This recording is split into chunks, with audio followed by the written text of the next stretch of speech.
Bahwasanya akal bukanlah barometer untuk mengukur kebenaran. Oleh karenanya Imam Malik berkata, "Ya laita syi'ri bi ayyi aqlin yuzanul kitab wa sunnah." Sungguh kabarkanlah kepadaku dengan akal siapa mau ditimbang Al-Qur'an dan sunnah. Akal siapa? Akal saya atau akal kamu atau akal dia. Seandainya akal ini cuma satu, mungkin bisa dijadikan dalil. Tapi al-uqul mutafawitah. Tapi ukul itu akal bermacam-macam. Ya kita lihat IQ saja berbeda. Kita saja zaman sekarang IQ orang berbeda-beda. Apalagi akal siapa? Mau akal orang Arab kah, akal orang Eropa kah, akal orang Asia kah? Apakah akalnya para sahabat atau akalnya para ahli filsafat? Akal saya menjadikan dalil. Oleh karenanya orang-orang menjadikan akal sebagai sumber dalil, mereka pun berselisih. Lihatlah Jahmiyah, Mu'tazilah, Asy'ariyah. Mereka bersepakat takdimul akal ala naql. Mereka bersepakat dengan suatu kaidah yang mereka katakan sebagai kaidah kulliyah ya atau qanunul kulli, undang-undang universal, bahwasanya akal didahulukan daripada dalil jika bertentangan. Mereka sendiri tatkala dalam masalah asma wa sifat yang sama-sama menjadikan akal sebagai dalil, mereka pun berselisih. Kenapa? Karena akalnya Jahmiyah tidak sama dengan akalnya Mu'tazilah dan akalnya Mu'tazilah tidak sama dengan akalnya Asy'ariyah. Oleh karenanya kita tidak boleh menjadikan akal sebagai dalil. Akal adalah salah satu indera yang butuh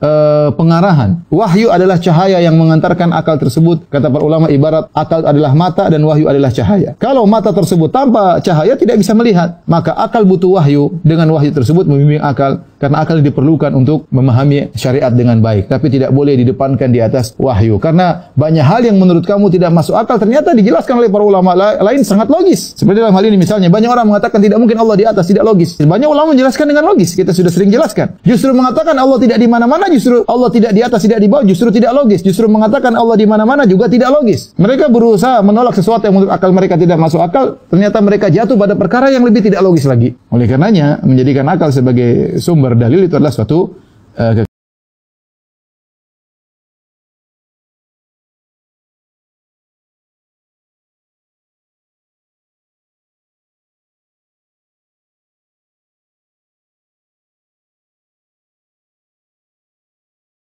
Makanya nomor satu itu alat menjadi orang Islam itu bukan Quran, bukan syariat, bukan fikih, bukan kitab, bukan hadis.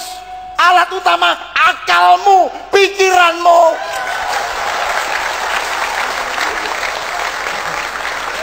Nggak terima, duel kita.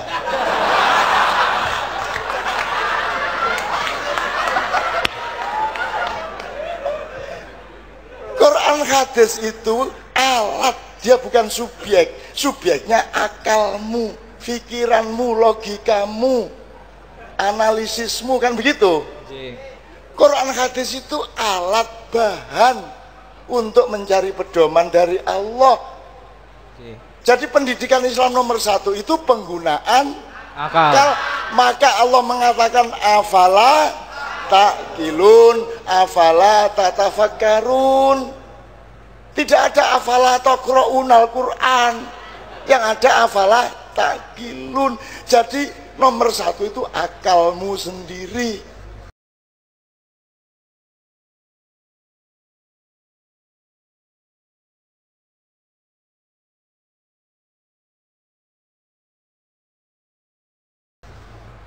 Tapi ada orang, dia merasa dengan akalnya dia bisa, lalu dia merasa tidak perlu taat kepada syariat Allah. Ingat, Allah beri kita akal itu untuk menerima syariat, bukan untuk mengotak-ngatik syariat. Karena akal kita ini, pikiran kita ini, kalau berhadapan dengan syariat, dia hanya sebatas buang angin saja, tak bisa dikalahkan. Ada orang mau sholat, baru aja takbir, buang angin. Berwuduk lagi atau tidak? Wuduk. Yang dicucinya apa? Anggota wuduk atau tempat buang angin? Menurut akal, apa hubungan anggota wuduk dengan tempat buang angin? Justru tempat buang itu tak ada dicuci dia sama sekali. Tak ada dicuci.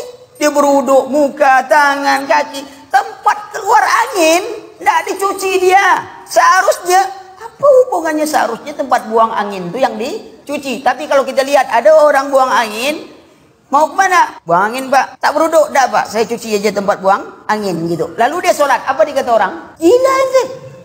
Lihat, ketika akal itu ingin menentang syariat, baru bab buang angin saja, sudah kayak orang gila dia. Lalu bagaimana dunia yang besar ini, problem hidup yang besar ini, yang Allah katakan wa in tanaza'tum fi farudduhu ila Allah wa rasulih. Apabila kalian berbeda pendapat tentang suatu, kembali kepada Allah dan Rasul. dia ingin kembali kepada pikirannya. Mana yang lebih gila?